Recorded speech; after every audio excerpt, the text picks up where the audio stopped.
Sometimes we think we need more, a little more space, another shelf, maybe one more bookcase. But what happens when we stop looking at what we're missing long enough to really see what we already have?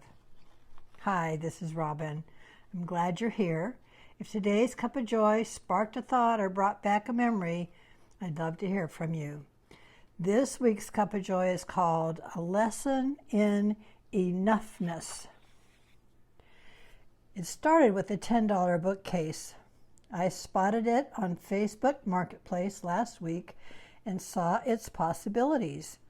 My little sewing room was bulging at the seams, and I had just finished making a beautiful tote bag for my granddaughter's birthday. I thought a bookcase might give me more room to organize the chaos. It was only $10, a bargain, and it was really quite nice. I managed to get it into the back of my Subaru Outback and drive it home, where my friend who rents the space I built for my mom helped me unload it.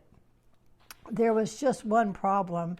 The wall space where I intended to put it had a light switch.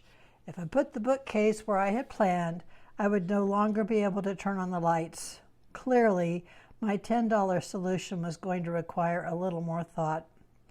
Out came my blue-lined graph paper. I measured the room and drew in the dimensions, the windows and doors, the limitations and the immovables. Then I started looking at what I already had and what might be moved around. What if the sewing table went in front of the windows? What if the desk went somewhere else? After drawing it out, I started emptying the room except for the table, desk, and file cabinet. Of course, everything I removed had to go somewhere. I set up another table to handle some of it, but before long, the contents of my sewing room had spilled into my bedroom, the family room, the back laundry room, and a few other places. What had begun as finding a home for one inexpensive bookcase had turned into the complete deconstruction of my sewing room. Once the room was nearly empty, I began seeing possibilities I hadn't seen before. The 5-foot desk I already owned could be raised 6 inches and turned into a wonderful cutting table on wheels. My 6-foot sewing table could be moved in front of the windows and given a new 8-foot top. I also envisioned a shelf along the back because I knew myself well enough to predict that without some kind of backstop, I would routinely push things right over the edge. Fortunately, I had help. My friend has more construction knowledge and skill than I do, and after several trips together to Home Depot, we had a plan and the materials to make my drawings work.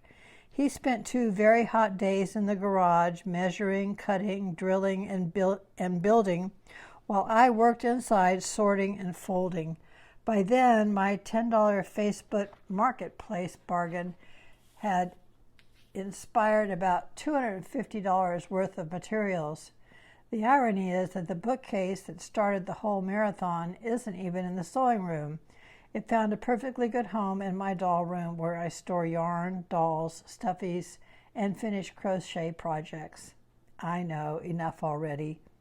As I began moving items back, I used the 80-20 rule as a guide. The tools and supplies I used most deserve the easiest to reach spaces. Fabric is the raw material I create with, so I wanted it where I could see it and reach it, but it didn't need to occupy the prime real estate reserved for the things I reach for constantly. That simple guideline made dozens of little decisions much easier. Then Sunday morning, with my sewing room still not completely put back together, I opened an article in The Atlantic by Arthur C. Brooks called How to Want Less.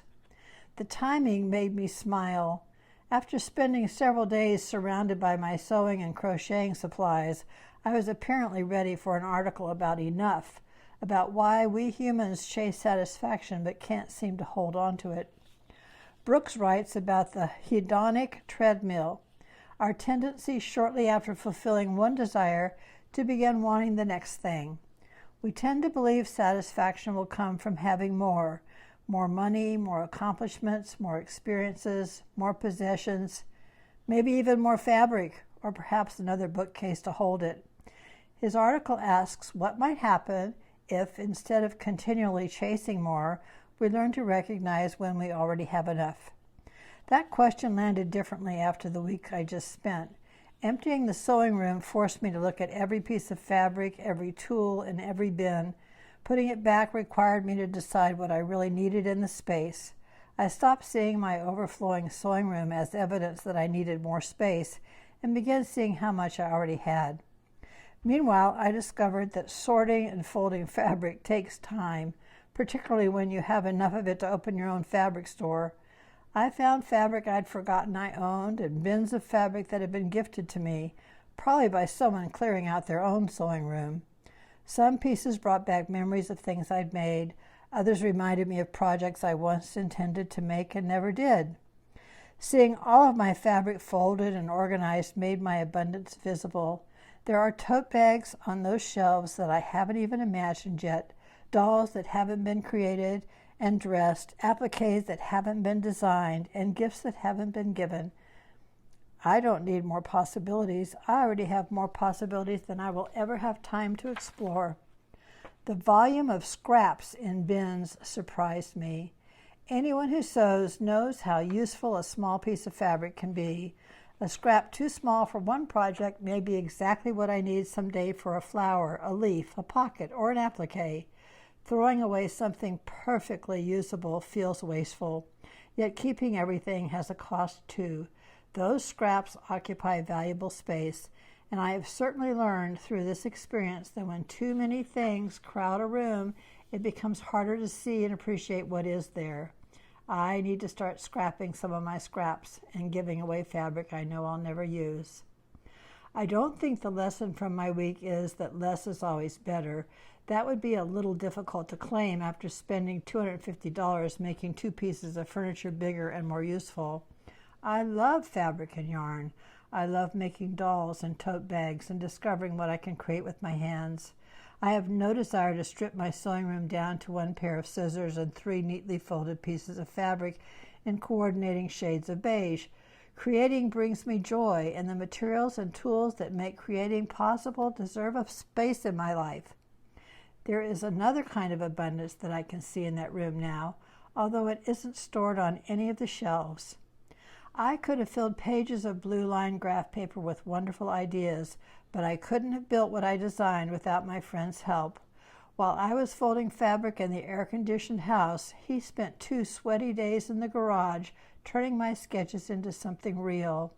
Every time I roll that cutting table across the room or sit down at my new sewing table, I am reminded of his generosity. That may have more to do with satisfaction and happiness than anything I can put on a shelf. Now that my sewing room is completely back together, I have more workspace than I had before, but I also have something else, a greater appreciation for what was already there. I can see my fabric now. My tools are easy to reach. The room is designed around the way I actually use it rather than around how much I can manage to squeeze into it. The funny thing is that this whole adventure began because I thought I needed something more. I bought a $10 bookcase to solve a problem, and instead it caused me to take an entire room apart. Perhaps enough isn't a number on a bank statement or another rung on the ladder of success. Maybe enough is the moment when we stop looking at what is missing long enough to notice what is already here. Sometimes we may need to empty a room before we can see it. Until next time, here's a quote from Rabbi Hyman Judah Schachtel. Happiness is not having what you want, but wanting what you have.